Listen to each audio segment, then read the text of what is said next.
You know, I don't regret taking years break from YouTube, but in terms of Pokemon content, I left at a pretty bad time.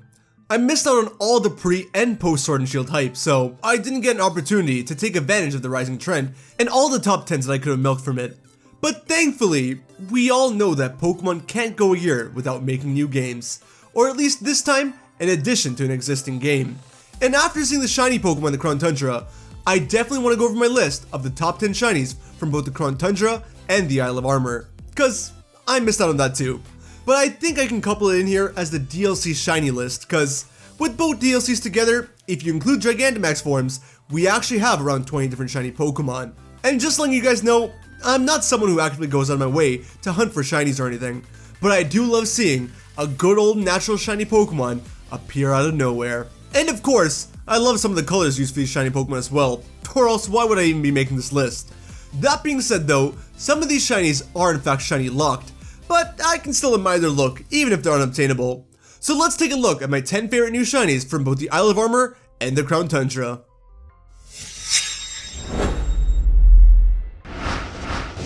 Number 10.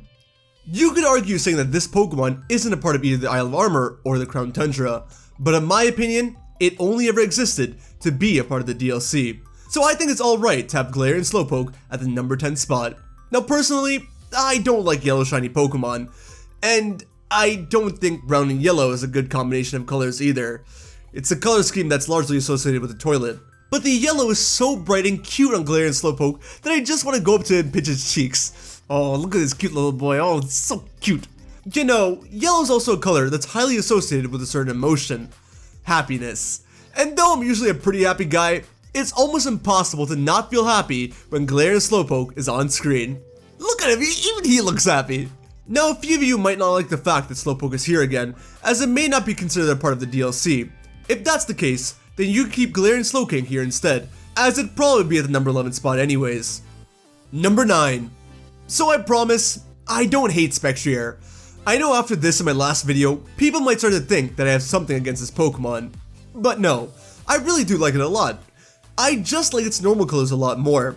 Its shiny is good too, but I prefer its normal colors. Usually with shiny Pokemon that I really like, the alternate colors do something to make the Pokemon stand out more. And while Spectre does stand out a bit more, it's not in a way that's too pleasing to my eye, personally.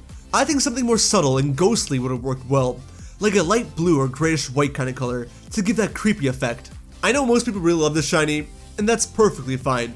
And again, it's a shiny that I do like, but it's not one that beats the normal colors for me. Number 8.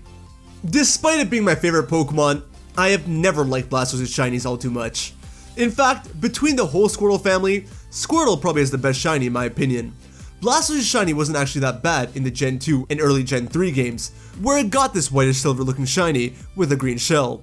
It actually looked pretty good now that I'm looking at it, but as time went on, it turned into this odd light purple and green color scheme, which doesn't work well at all in my opinion. When its Mega was introduced, it unfortunately retained the same color scheme, but when its Gigantamax was introduced in the Isle of Armor, oh man, did they finally do my boy justice. It looks like they decided to go back the route of the whitish green shiny that they had from the earlier gens, and they added some menacing blue eyes along with it, and this color scheme just makes it look so much more threatening. Its shell definitely got darker, making it look more like a tortoise, and to be honest, the white that I'm talking about might still be a light purple. It's a little difficult to make out because of the Dynamax energy, but regardless, in my opinion, this is the best shiny of Blastoise that we've ever gotten. Number 7.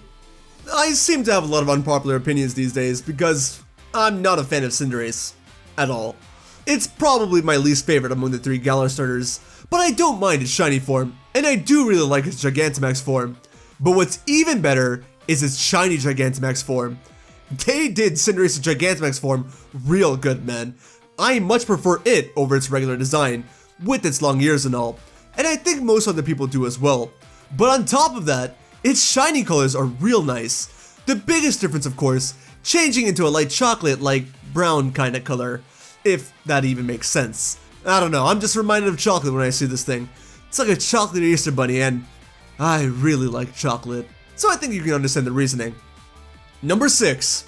Subtle differences to shinies usually suck, but when there's a certain thought and intention behind them, they work amazingly well. And that's exactly what happened with Reggie Lucky. This shiny form is absolute genius. It's a very simple change, as all that has happened is that its blue coils have turned silver.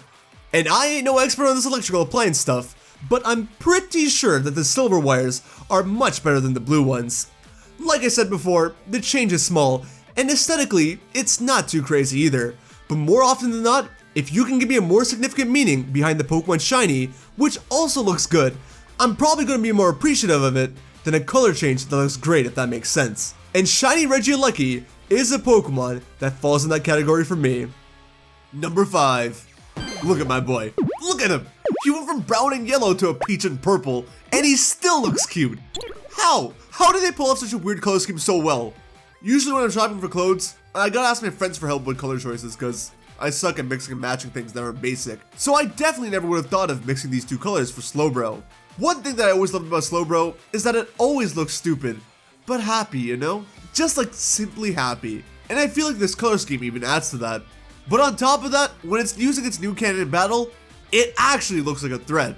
More of a threat than its normal colors. It's so weird. I don't know how they pulled this one off so well, but it honestly just works in every way possible. Prepare for trouble and make it double, cause we got back-to-back shooters on this list. This one is an odd one, alright?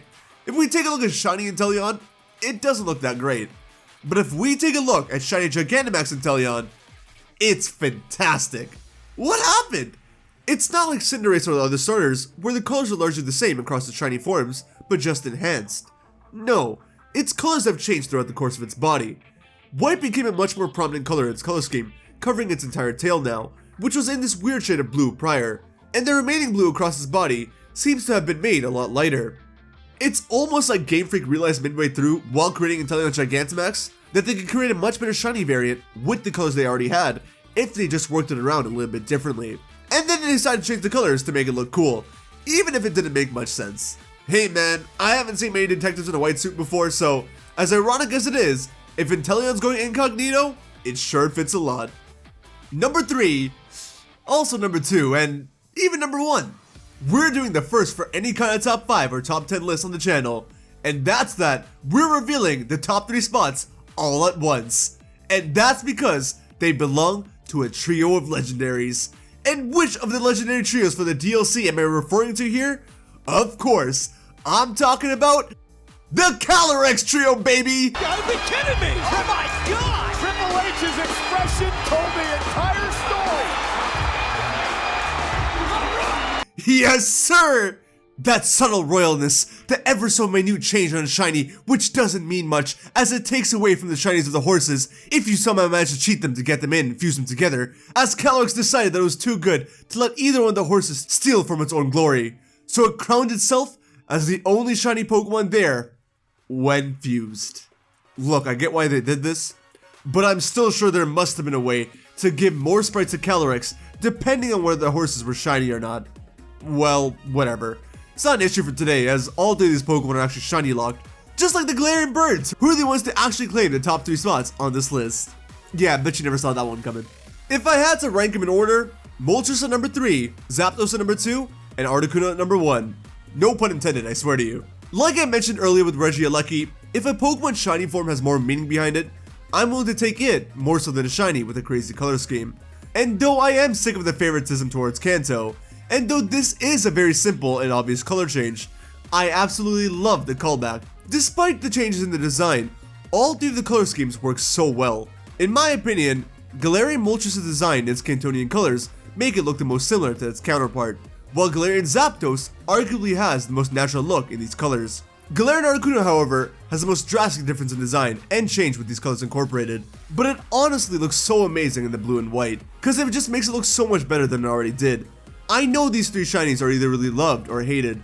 There doesn't seem to be much of a middle ground for them, and I'm on the former end. And I'd go as far as saying that between every trio and Pokemon as a collective, these may in fact be my favorite trio of shinies. Because not only are the color schemes a wonderful callback, but they also remain to be fresh and pop out in a new way thanks to the fresh new additions of their design, leading me to fall in love with the legendary birds all over again. I know some of you may not have been a fan of the list because it's not entirely fresh with the Pokemon that were included from the Isle of Armor. If that's the case, you may want to check out some of my other top 5 or top 10 lists that I have about the Crown Tundra. Thanks for watching, guys. I hope you enjoyed. Let me know what you thought about the list and what your favorite shiny Pokemon is from the DLC. Also, let me know if you don't mind me talking about a topic as outdated as the Isle of Armor. That kind of feedback would really help. Take care of yourselves, have a wonderful day, and I will see you guys over on the next video, alright? Later.